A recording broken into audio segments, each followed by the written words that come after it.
Arestado sa Bulacan ang most wanted ng Maynila sa kasong murder. Umamin ang suspect sa pagpatay noong una pero nag-iba ang tono niya nang kausapin na ng media. Nasa frontline ng balitang yan si Dave Abuel. Inakbayan at agad na inaresto ng mga pulis ang lalaking yan sa Pandibulacan nitong Miyerkules.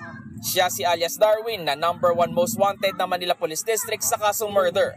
Naakusahan siya ng pagpatay sa kumpare niya sa Parola Compound, Setyembre noong nakaraang taon.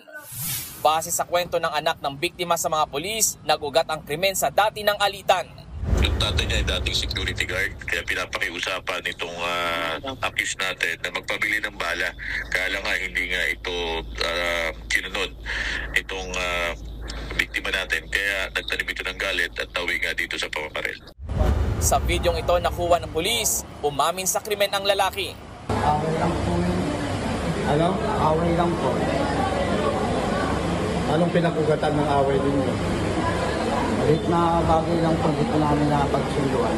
Tapos pinaril mo na siya? Opo. Pero nang makausap ng media, itinanggi na ni alias Darwin ang akusasyon.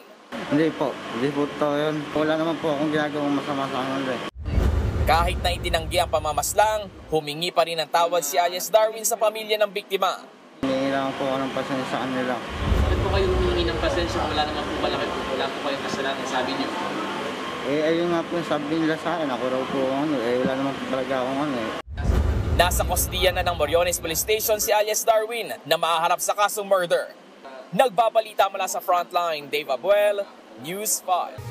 Mga kapatid, Jess De Los Santos po, huwag magpahuli sa mga umaaksyong balita at napapanahong issue sa bansa. Para sa mas malawak na balitaan, mag-subscribe at mag-follow sa social media pages ng News 5.